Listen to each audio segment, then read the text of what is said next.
Le mont Ventoux est un sommet situé dans le département français de Vaucluse, en région Provence-Alpes-Côte d'Azur. Culminant à 1910 mètres, il fait environ 25 km de long, sur un axe est-ouest, pour 15 km de large, sur un axe nord-sud. Surnommé le géant de Provence, ou le mont Chauve, il est le point culminant des monts de Vaucluse, et le plus haut sommet de Vaucluse. Son isolement géographique le rend visible sur deux grandes distances. Il constitue la frontière linguistique entre le nord et le sud occitan, avant d'être parcouru par trois routes principales, qui ont permis le développement du tourisme vert, et des sports de pleine nature, aussi bien en été qu'en hiver, notamment avec l'organisation de grandes courses cyclistes, de bolides motorisés, ou autres événements. La montagne était sillonnée de drailles, tracées par les bergers à la suite de l'essor de l'élevage ovin, entre le XIVe et le milieu du XIXe siècle. Ces chemins ont désormais été transformés en sentiers de randonnée, à l'instar des GR4 et GR9. Sa nature essentiellement calcaire explique sa vive couleur blanche, et d'une intense karstification due à l'érosion par l'eau, avec la présence de nombreux pierriers dans la partie sommitale. Les précipitations sont particulièrement abondantes au printemps et à l'automne.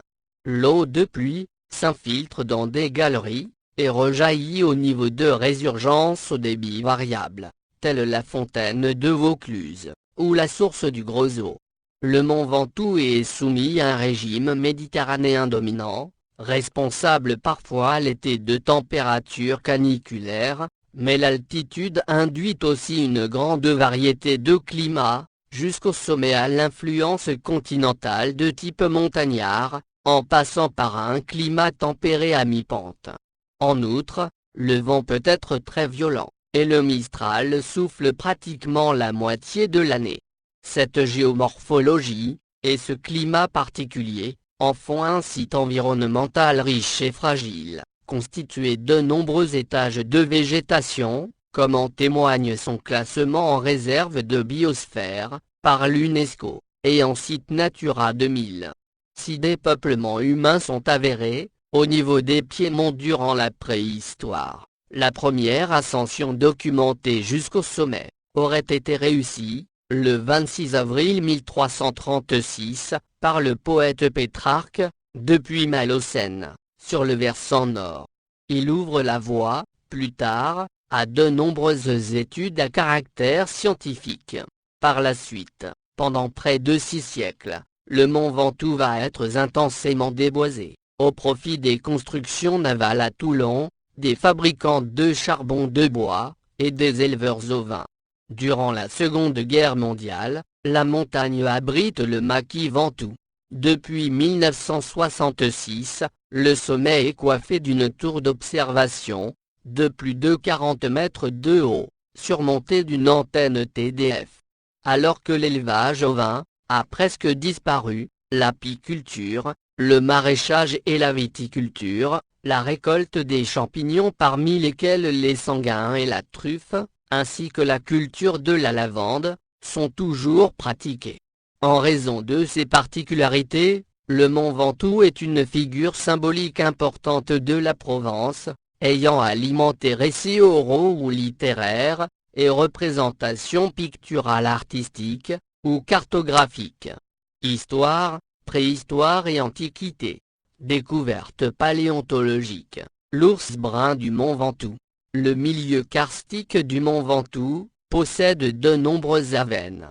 Ce n'est qu'en 1996, dans une cavité découverte 2 ans plus tôt, dans le versant nord, sur la commune de Brantes, et formée d'un puits de 17 mètres de profondeur, que des spéléologues mettent au jour, une grande quantité d'ossements fossilisés d'ours bruns.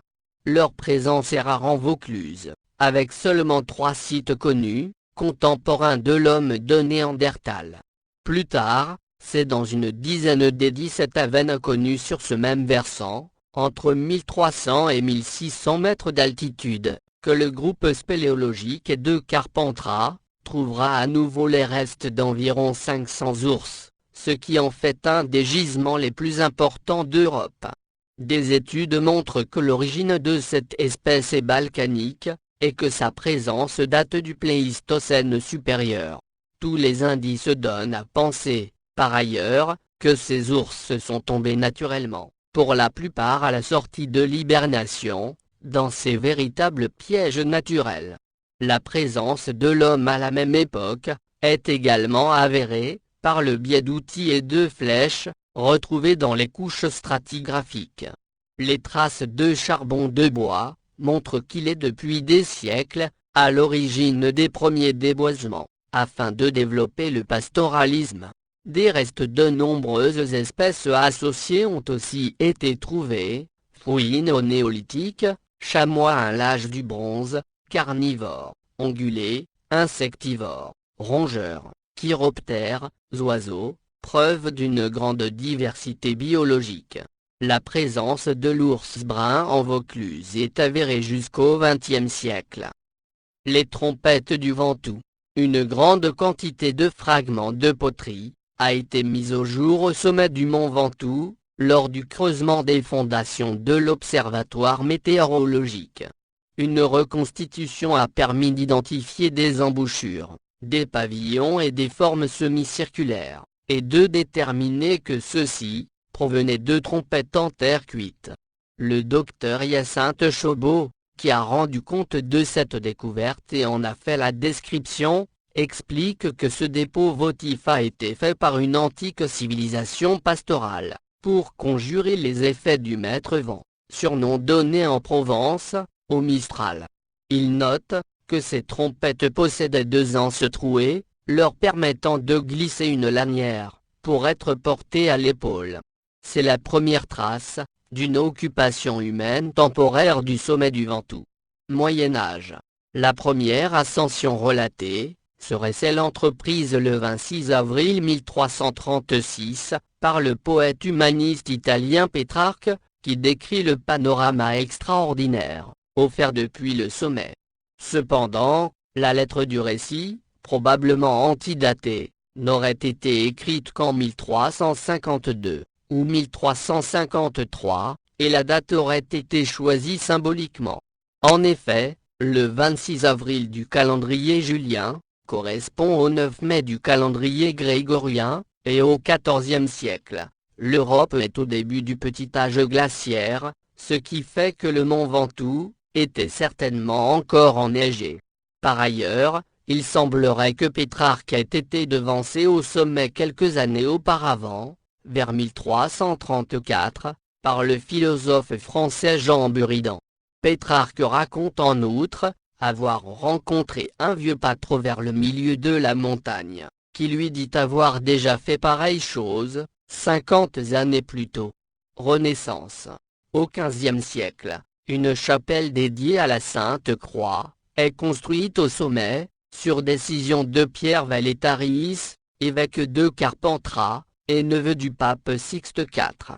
À la fin du XVIe siècle, à la suite des guerres de religion, il n'en reste plus que l'abside. César de Vervins, prêtre et chanoine théologal, du chapitre métropolitain d'Avignon, l'a fait reconstruire, et par testament du 12 novembre 1701, laisse une rente de 12 livres pour son entretien. Cette chapelle, sans doute pour sa difficulté d'accès, sert de lieu de pèlerinage pour invoquer la protection divine contre la peste, comme en 1518. Pour fuir le mal contagieux, les consuls d'Avignon se réfugient à Montfavet. En ce lieu, le conseil de ville, lors de sa séance du mois de juin, mandate Jochin de Saz, consul, et Baudic Falcon, courrier de la ville, pour aller brûler un cierge à la Sainte-Croix. Toujours debout à la fin du XIXe siècle, la chapelle sert d'abri lors de la construction du premier observatoire. Abandonnée au milieu du XXe siècle, elle est rasée. Elle est maintenant remplacée par une chapelle moderne, qui a été inaugurée le 1er juillet 1956. Déforestation et reboisement.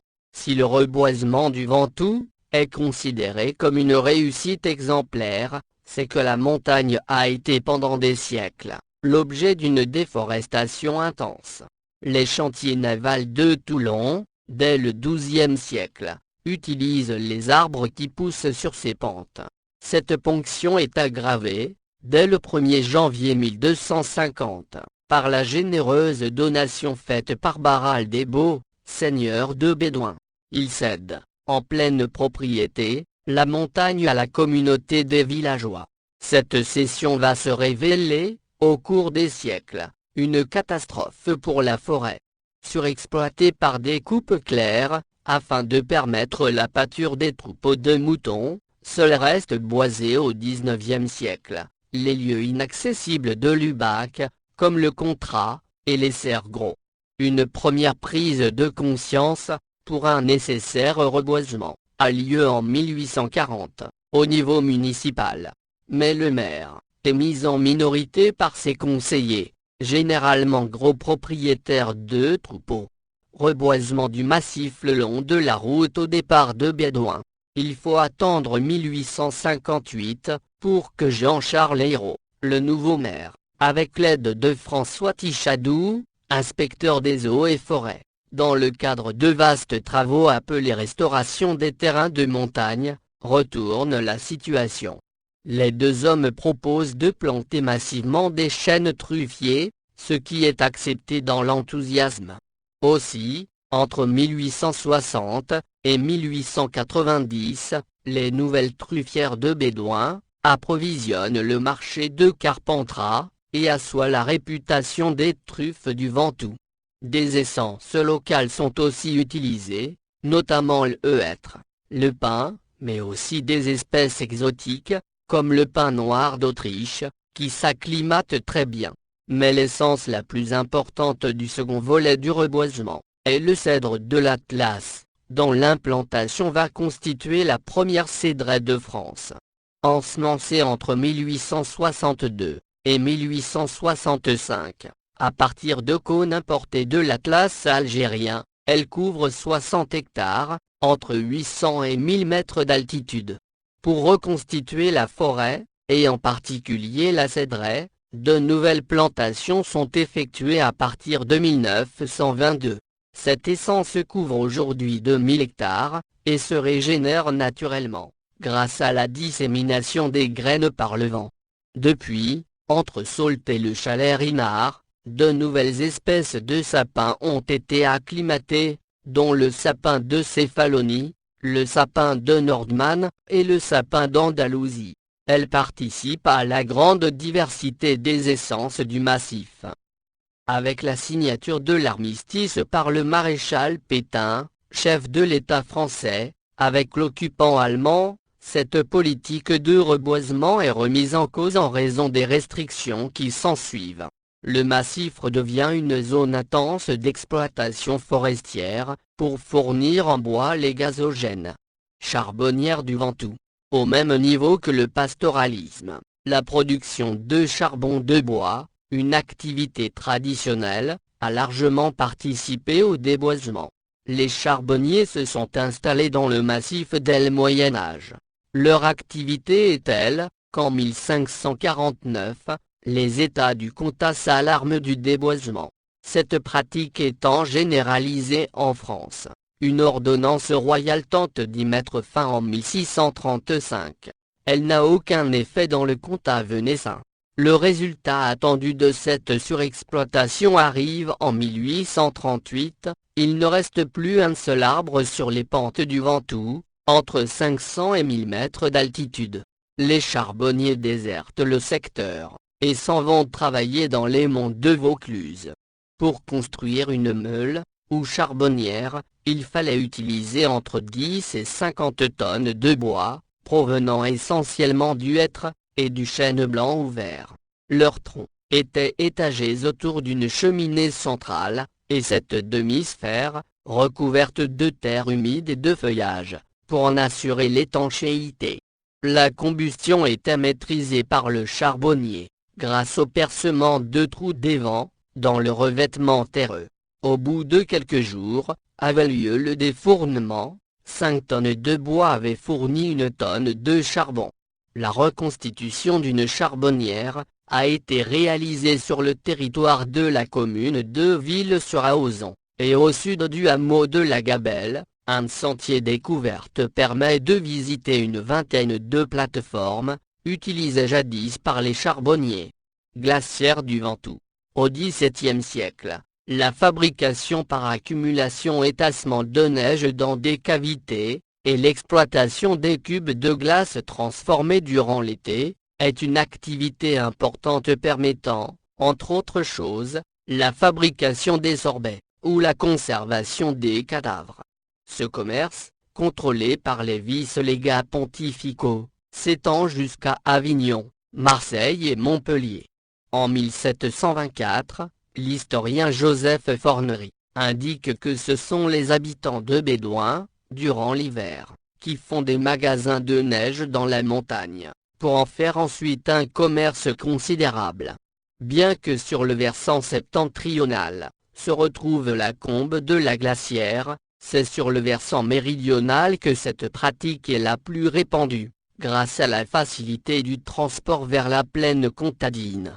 La technique de production reste connue.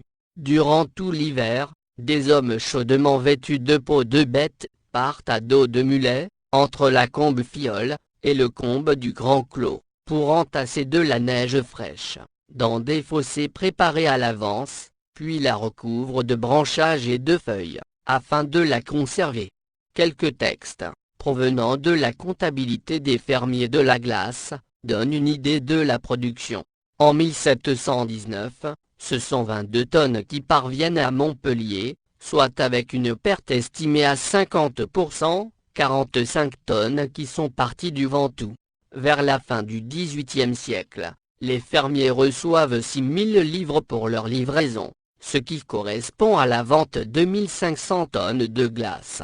Entre 1707 et 1716, ce sont surtout Carpentras, Avignon, Orange et Arles, qui passent des contrats avec les fermiers. Plus ponctuellement, apparaissent Nîmes et Montpellier. La livraison s'effectue de nuit avec halte le jour, la neige pilée étant alors entreposée et tassée dans des glacières locales. Les charrois mettent une nuit pour atteindre Carpentras ou Avignon, 2 nuits pour Nîmes, et 3 nuits pour Montpellier. Ce commerce va perdurer jusqu'à la fin du XIXe siècle. La commune de Bédouin comptant alors 9 conserves de neige d'environ 25 mètres cubes. L'apparition de la glace artificielle en 1890 met un terme à ce trafic. Premières ascensions scientifiques. Le 25 juin 1711, le père Antoine-Jean Laval effectue l'ascension de nuit dans le but de connaître la situation géographique du sommet et d'effectuer des observations astronomiques. Il publie ses résultats dans le journal de Trévoux, de mai 1714. Quant à Michel Darluc, médecin à Aix-en-Provence, en compagnie de son confrère le docteur Gaveau, il fait l'ascension le 28 juin 1778, pour des études botaniques et géographiques. Parti de Sault, à dos de mulet, il rejoint Bédouin par le col des Abeilles, puis arrive au sommet où il fait toute une série d'observations, et de mesures barométriques et thermométriques. Il publie ses résultats, en 1782, dans Histoire naturelle de la Provence, contenant ce qu'il y a de plus remarquable dans les règnes végétal, minéral, animal et géoponique. Toujours en 1711, Antoine de Jussieu, jeune botaniste de 25 ans, surintendant du Jardin du Roi, entreprend le même périple, avec l'intention de recenser la flore. Parti à pied de Beaumont d'Orange, il herborise au Mont-Serein, descend ensuite à Bédouin pour envoyer à Paris une pleine caisse de plantes, puis repart pour Sault. Là, il est contraint et forcé de faire une halte afin d'acheter une paire de chaussures. Puis, il reprend la route pour rejoindre Sisteron, par la vallée du Riou de Jabron. Un peu plus tard, en 1775, le docteur Jean-Claude de Pansin, professeur de botanique à l'université d'Avignon, réalise plusieurs ascensions, pour enrichir son herbier, et dresse le premier catalogue de la faune du Ventoux. En 1823, l'ingénieur géographe, Joseph Delcros, mesure la hauteur du sommet à 1911 mètres, ce qui permet de rectifier les anciennes valeurs, souvent bien différentes de la réalité. Malgré les mesures de Delcros, plusieurs années après, certains ouvrages continuent de présenter des valeurs largement au-delà ou en deçà. Parmi ces valeurs, celle de Miltoise, soit une étendue naturelle d'environ 1800 mètres, ce qui le rapprochait ainsi de la valeur théorique du mont Olympe, mais reste en fait bien en dessous de la réalité. D'autres ont même abaissé cette valeur à 958 toises, soit une étendue naturelle d'environ 1724 mètres seulement, résultat d'un problème dans la technique de mesure, par observation barométrique. Mais ce sont surtout des botanistes et des entomologistes que la montagne passionne. Ainsi, durant toute la fin du XIXe siècle, Jean-Henri Fabre s'intéresse à la flore et aux insectes du Ventoux, emmenant avec lui, durant ses expéditions, plusieurs scientifiques. Premières ascensions touristiques. La première véritable excursionniste est Amélie de Sade, marquise de Montbrun. De 1783 à 1788, avec l'abbé Jean-Antoine Constantin, curé de Resles, elle fait plusieurs expéditions qui la conduisent au sommet du Ventoux. En août 1783, le curé et botaniste, Marat-Esprit Calvet, l'ascension nocturne à laquelle a participé le chevalier Robert de la Manon, et lui indique qu'il a eu le plaisir, lors du retour, d'entendre Madame de Sade conférer avec Monsieur de la Manon d'histoire naturelle. Au cours de l'automne 1844, Agricole Perdiguier et deux de ses compagnons, dont un dénommé Vidal, décident d'entreprendre le voyage au mont Ventoux. Ils montent par le chemin des pèlerins, et arrivent à la chapelle Sainte-Croix. Surpris par un orage, ils descendent en urgence, et Vidal se blesse grièvement dans une chute. Théodore Aubanel, Pierre Grivolas, et Frédéric Mistral, entreprennent l'expédition de nuit, un jour de septembre de la seconde moitié du XIXe siècle, pour assister au lever du soleil à son sommet. Ce dernier relate cet événement en ces mots: « Nous vîmes le soleil surgir, tel un superbe roi de gloire, entre les cimes éblouissantes des Alpes, couvertes de neige. » Eugène Barème, un Aixois, directeur de la revue Sextienne, en 1878, décide avec un groupe d'amis, de se lancer à l'assaut du Ventoux. Ils le font savoir, et lors de la traversée de Carpentras, ils sont applaudis, couverts de vivas, et sur le point d'être portés en triomphe. Ils font étape à Sault, et entreprennent la montée par la voie la moins raide. Arrivés au sommet, ils sont pris dans un violent orage, et le directeur de la revue en donna une description, qui plut à ses lecteurs. Quelle plume pourrait décrire cette lutte terrible des éléments ligués contre le Ventoux? De tous côtés, à nos pieds même, des éclairs jaillissent, zèbrent le brouillard, et l'illuminent de leur clarté blafarde. Depuis 1882, on trouve au mont Ventoux, un observatoire de la météorologie nationale, qui a été construit selon les plans de l'ingénieur Henri Bouvier, 1828-1898. Cet observatoire cesse son activité au début de la Première Guerre mondiale. Puis un nouveau service météorologique est installé jusqu'au 1er juillet 1968, date à laquelle il rejoint ses nouveaux locaux à Carpentras. Depuis juillet 2016, le syndicat mixte d'aménagement et d'équipement du Mont Ventoux, autour du projet de parc naturel régional du Mont Ventoux, et l'association Infoclimat, ont de nouveau rendu possible l'observation météorologique, grâce à l'installation de capteurs modernes, sur la tour de télécommunication Orange. Le bâtiment principal, avec sa tour de 42 mètres de hauteur, surmontée d'une antenne de 20 mètres, a été édifié en 1966. Il est actuellement affecté à la base aérienne 115, Orange Carita. Un émetteur de télévision, d'une puissance de 195 kW, et dont le signal est si puissant qu'on peut le recevoir à plus de 90 km à la ronde, a été construit à son sommet, dans les années 1960, utilisant un pylône de 50 mètres. Depuis le 31 mars 2007, cet émetteur diffuse la TNT. Le radome, installé en 1995 sur l'arête occidentale, par la Direction générale de l'aviation civile, protège un radar qui assure avec 19 autres stations, la sécurité de l'espace aérien. Au début du XXIe siècle, dans un abri souterrain au col des Tempêtes, a été mis hors service, le réseau de transmission hertzien, affecté aux missiles, de la force stratégique du plateau d'Albion. Aujourd'hui le sommet du Ventoux est désigné sous le nom de l'Observatoire. Je suis allé jusqu'à l'Observatoire, signifiant avoir atteint le sommet. Le maquis Ventoux, appartenant au réseau désigné sous le nom de code R2, est au cours de la Seconde Guerre mondiale, l'un des plus importants maquis de Provence. Il le doit d'abord, à la position stratégique du massif dans la vallée du Rhône, puis au nombre de réfractaires s'y étant réfugiés, entre 1939 et 1940, ainsi qu'à l'accueil de la population sur place.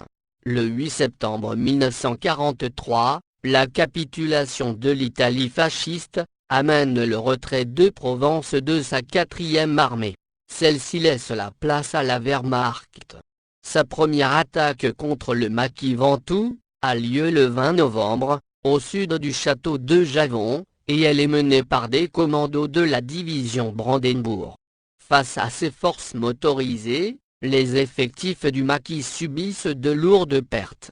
Le débarquement de Provence a lieu le 15 août 1944, et le 18 août le maquis Ventoux entre en contact avec une patrouille de reconnaissance américaine à Banon. Un plan d'action est décidé et à partir du 20 août, par leurs accrochages à Bédouin, au Barou, à Molan et à Saint-Jean-de-Saulx, les maquisards réussissent à retarder ou à bloquer la retraite des colonnes allemandes. Les missions du maquis Ventoux prennent fin après la libération de Vaison-la-Romaine, par les troupes alliées le 26 août. Exploits sportifs. Course à pied. La première est organisée en 1908 par l'Union sportive de Carpentras. Ce marathon du Ventoux est remporté par le carpentracien Joyero. Pendant cette décennie, cette épreuve subit une éclipse. Elle est relancée le 14 septembre 1974, par le club d'athlétisme de l'Union Saulx-Apt, Luberon, Ventoux. Pierre Liardet, originaire de Saulx, parcourt les 26 km de la montée, en 1 heure, 39 minutes, et 9 secondes. En 1988 et 1989, la ville de Bédouin propose une 3e et 4e édition, la course se déroulant sur 21 km 600. Le record est établi par Aimé Arnaud, en 1 heure 35. Atterrissage en avion. Le 7 août 1921, jour de course automobile, Gustave Daladier, pour la première fois, pose son avion sur un petit plateau au col des Tempêtes. Monté avec un vélo sans selle. Julien Bouteille, un professeur à la retraite âgé de 70 ans, se lance sur la route du versant sud, le dimanche 14 octobre 1962, et fait l'ascension en 1 heure 54 minutes 35 secondes. Arrivé au sommet, il réalise une descente à pied vers Malaucène en 1 heure 19 minutes. Ascension en triporteur. Avec son engin pesant 52 kg, le 3 juillet 1983, Tendré d'Herve, de Valréas, réalise une montée par le versant nord en 4 heures 3 minutes. Course en roller.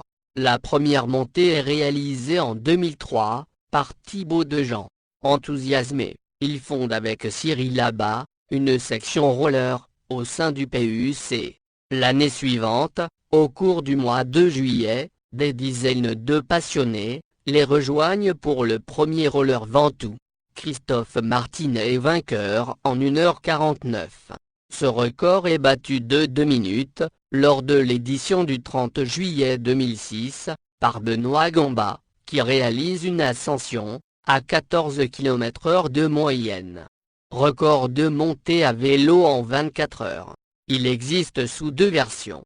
Celui par le versant sud, avec 11 montées, appartient à Jean-Pascal Roux, de Bédouin, depuis le 17 mai 2005. Le précédent, avec 9 ascensions, appartenait à Jean-Michel Robert d'Avignon. Le second, sur le versant nord, est la propriété de Stéphane Rubio, un Picard, depuis le 24 septembre 2005, avec lui aussi 11 ascensions. Ventoux, frontière linguistique. Le Ventoux et la montagne de Lure marquent une frontière linguistique entre deux variétés de la langue occitane. Celle-ci traverse d'ailleurs toute la Languedoc, de la frontière italienne jusqu'à l'Atlantique. C'est une prononciation différente du K et du G, devant la voyelle A, qui détermine ces deux grands ensembles linguistiques, le nord-occitan et le sud-occitan. Le nord-occitan correspond au parler vivaro-alpin, auvergnat et limousin, le sud-occitan au provençal, languedocien et gascon. Le Tour de France propose régulièrement l'ascension mythique de ce sommet, connu pour la raideur de sa montée, tout autant que pour la chaleur qu'il y fait en juillet, et le vent qui y souffle. Le peloton franchit pour la première fois le Ventoux, en 1951, au cours de l'étape Montpellier-Avignon. Charles Gaulle en 1958, Raymond Poulidor en 1965, Eddy Merckx en 1970, Bernard Thévenet en 1972, Jean-François Bernard en 1987, Eros Poli en 1994, Marco Pantani en 2000, Richard Virenque en 2002, Juan Manuel Garat en 2009, et Christopher Froome en 2013, s'y sont notamment illustrés. Le record actuel de l'ascension par Bédouin est détenu depuis le 10 juin 2004, par l'Espagnol Iban Mayo, en 55 minutes et 51 secondes, et a été établi lors du Critérium du Dauphiné Libéré 2004. Mais les plus grands y ont également connu des défaillances. Ainsi, lors de l'édition 2967, le Britannique Tom Simpson est mort après un malaise, ayant provoqué une chute, victime du dopage, et de déshydratation, sous une chaleur étouffante de 35 degrés.